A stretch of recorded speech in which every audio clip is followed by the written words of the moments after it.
हरिवंश पुराण कथा विष्णु पर्व 60वां अध्याय से जीवन निर्बंधता। श्री कृष्ण द्वारा रुक्मी की पराजय और रुक्मणी आदि के साथ श्री कृष्ण का विवाह एवं उनसे उत्पन्न हुए संतानों का संक्षिप्त परिचय। वेशवास जी कहते हैं कि जन्मजय रुक्मी ने जब सुना कि श्री कृष्ण रुक्मणी को हर कर लिए जा रहे हैं तो उसने कुपित होकर भीष्मक के सामने ही ये प्रतिज्ञा की। रुक्मी बोला, मैं युद्ध में श्री कृष्ण का वध किए बिना तथा रुक्मणी को वापस लाए बिना कुंडिनपुर में प्रवेश नहीं करूंगा। ये मैं सत्य कहता हूँ। ऐसी प्रतिज्ञा करके क्रोध में भरा हुआ वीर रुक्मी प्रचंड आयुध और ऊंचे ध्वज से सुशोभित रथ पर आरूढ़ और विशाल सेना के साथ बड़े वेग से आगे बढ़ा। उसके पीछे दक्षिण भारत के बहुत से नरेश कृतपुत्र अंशुमान सुतरवा तथा पराक्रमी वेणुधारी भी चले। भीष्मक के अन्य पुत्र भी जो रथियों में सेठ थे रथ के द्वारा रुक्मी के साथ गए और कृत कोशकी केसकी देश के सभी रुक्मी मुख्य महारथियों ने भी रुक्मी का साथ दिया और उन सब ने दूर तक रास्ता तय करके नर्मदा नदी के किनारे अपनी प्रियतमा रुक्मी के साथ रथ पर बैठे हुए श्री कृष्ण को क्रोधपूर्वक देखा और रुक्मी को अपने बल का बड़ा घमंड था और उसने अपने साथ आई हुई सारी सेना को एक जगह खड़ी करके और देवव्रत युद्ध करने की इच्छा से स्वयं ही भगवान मधुसूदन पर आक्रमण किया। उसने 64 पहने बाणों से श्री कृष्ण को विद डाला। तब जनार्दन ने भी समर से 70 बाण मारकर और रुक्मी से बदला चुका लिया। महाबली और पराक्रमी श्री कृष्ण ने विजय के लिए प्रयत्नशील रुक्मी के ध्वज को काट डाला तथा उसके सारथी के सिर को धड़ से काट लिया और उसे संकट में पड़ा जान दक्षिण दिशा के समस्त राजाओं ने श्री कृष्ण को मार डालने की इच्छा रखते हुए उन्हें चारों ओर से घेर लिया। महाबाहु अंशुमान ने 10, सुतरवा ने 5 और क्रोध में भरे हुए वेणुधारी ने 7 बाणों से उन्हें घायल कर दिया। तब महापराक्रमी गोविंद ने एक बाण से अंशुमान की छाती छेद डाली और इसे वेदित होकर राजा अंशुमान रथ के पिछले भाग में जा बैठा। तत्पश्चात श्री कृष्ण ने 4 बाणों से सुतरवा के चारों घोड़ों को मार डाला और वेणुधारियों की ध्वजा काटकर और उसकी दाहिनी बाहों में गहरी चोट पहुंचाई। इस प्रकार सुतरवा को भी 5 बाणों से घायल कर दिया और सुतरवा व्याध से पीड़ित तो ध्वज का सारा देह शांत होकर बैठ गया। तत्पश्चात कृत केशिक देश के सभी मुख्य महारथी बाणों की वर्षा करते हुए भगवान श्री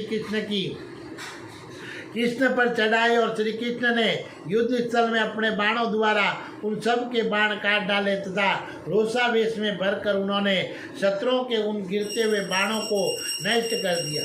पर्वत के समान अविचल भाव से खड़े हुए उन महाबली श्री कृष्ण ने पुनः 64 पहने बाणों द्वारा क्रोध में भरकर अपने पर आक्रमण करने वाले शत्रु पक्ष अन्य वीरों को मार गिराया।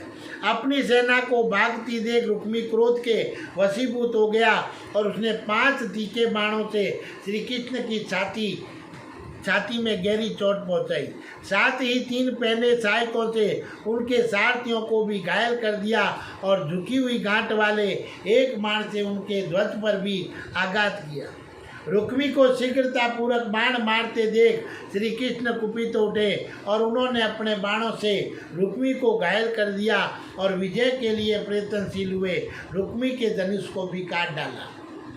फिर तो पराक्रमी रुक्मी दूसरा धनुष हाथ में लेकर श्री कृष्ण को मार डालने की इच्छा से दूसरे दिव्यास्त्र प्रकट करने लगा। महाबली श्री कृष्ण ने अपने अस्त्रों द्वारा उसके अस्त्रों का निवारण करके पुनः 3 बाणों द्वारा उसके धनुष और रथ के हर्षे को काट डाला। धनुष कट जाने पर रथहीन हुआ पराक्रमी वीर रुक्मी हाथ में ढाल और तलवार लेकर उस टूटे रथ से गरुड़ की भांति कूद पड़ा। युद्ध में अपने सामने आते हुए रुक्मी की तलवार को श्री कृष्ण ने काट डाला और कुपित होकर 3 नारा तोषों से उसकी छाती छेद डाली। तब संज्ञा शून्य हुआ महाबाहु राजा रुक्मी पृथ्वी को प्रतिध्वनित करता हुआ मूर्छित होकर गिर पड़ा। मानो कोई मान असुर व्रत से मारा गया हो। तदंतर माधव ने उन्हें अपने बाणों द्वारा उन सब नरेशों को घायल करना आरंभ किया। रुक्मी को धराशायी हुआ देख सब नरेश भाग खड़े हुए और अपने भाइयों को भूमि पर छटपटाते देख उसके जीवन की इच्छा रखने वाली रुक्मणी भगवान श्री कृष्ण के पैरों पर गिर पड़ी। तब भगवान श्री कृष्ण ने उसे उठाकर हृदय से लगा लिया और भली भांति सांत्वना दी। फिर रुक्मी को अभय देकर वे अपनी पुरी को चले गए और वृष्णिवंशी भी जरासंध तथा उन राजाओं को पीछे हटाकर हर्ष से उल्लसित और बलराम जी को आगे करके द्वारकापुरी की ओर चल दिए। कमल नयन श्री कृष्ण चले जाने पर सुतरवा रणभूमि में आए और रुक्मी को रथ पर बिठाकर अपनी पुरी की ओर ले चला।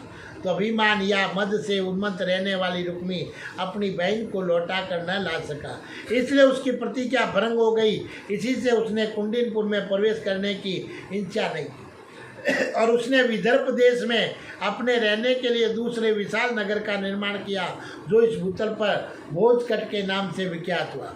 उस माँ तेजस्वी वीर ने वहाँ बलपूर्वक रहकर दक्षिण दिशा का शासन किया और महाबाहु राजा भीष्मक कुंडिनपुर में रहने लगा।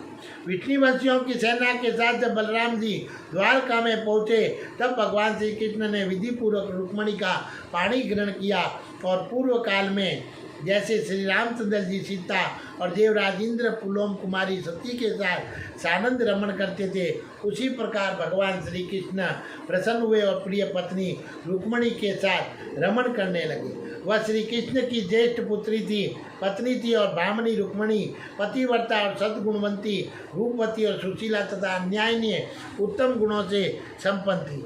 बल और पराक्रम में युक्त श्री कृष्ण ने रुक्मणी के गर्भ से 10 महापराक्रमी पुत्र उत्पन्न किए और जिनके नाम इस प्रकार है: चारुदेशन, सुदेशन, महाबली, प्रद्युम्न, सुसेन, चारुगुप्त, चारुबाहु, चारुवृद्ध और वज्र चारु तथा बलवानों में श्रेष्ठ चारु। इसके सिवा एक कन्या को भी उन्होंने जन्म दिया जिसका नाम चारुमती था। वे सभी पुत्र धर्म और अधर्मार्थ में कुशल, अस्त्र शस्त्रों से ज्ञाता तथा युद्ध में उन्मत्त होकर लड़ने वाले वीर थे। तदंतर महाबाहु मधुसूदन ने कल्याण स्वरूपा सद्गुणवंती तथा उत्तम कुल में उत्पन्न हुए अन्य 8 पटरानियों के साथ विवाह किया, जिनके नाम इस प्रकार है: सूर्य पुत्री कालिंदी, श्री कृष्ण की भुआ राजादी देवी के गर्भ में अवंती देश के उत्पन्न हुई मित्रविंदा, अयोध्या नरेश नग्रजित की पुत्री सत्या, जामवान की पुत्री जामवती, इच्छानुसार रूप धारण करने वाली रोहिणी जिसका दूसरा नाम भद्रा था, और केकई नरेश की पुत्री होने से यही केकई कहलाती थी। यह श्री कृष्ण की बुआ सुतकीर्ति की कन्या थी और मद्रराज की सुशीला एवं शुभलोचन पुत्री मनोवर, मुस्कान वाली लक्ष्मणा, सत्राजित की पुत्री सत्यभामा और राजा सैम्य की तनवंगी पुत्री गांधारी, जो रूप में अप्सरों के समान थी, और इनके सिवा 16,000 और स्त्रियाँ थीं। उन सब के साथ अतुल पराक्रमी श्री कृष्ण ने एक ही समय उतने ही रूप धारण करके विवाह किया था। उन सब के वस्त्र और आभूषण बहुमूल्य थे। वे सब के सब संपूर्ण मनोवांछित भोगों से संपन्न तथा सुख भोगने के योग्य थी। उन सब के गर्भ से श्री कृष्ण के सहस्त्र वीर पुत्र उत्पन्न हुए थे। वे सभी पुत्र शास्त्रार्थ कुशल और बलवान भारती, यह कर्ता पुण्यकर्मा, महान भाग्यशाली तथा महाबली थे। बोलिए श्री कृष्ण भगवान की जय। बोलिए श्री कृष्ण रुक्मणी विवाह की जय। बोलिए द्वारकाधीश की जय।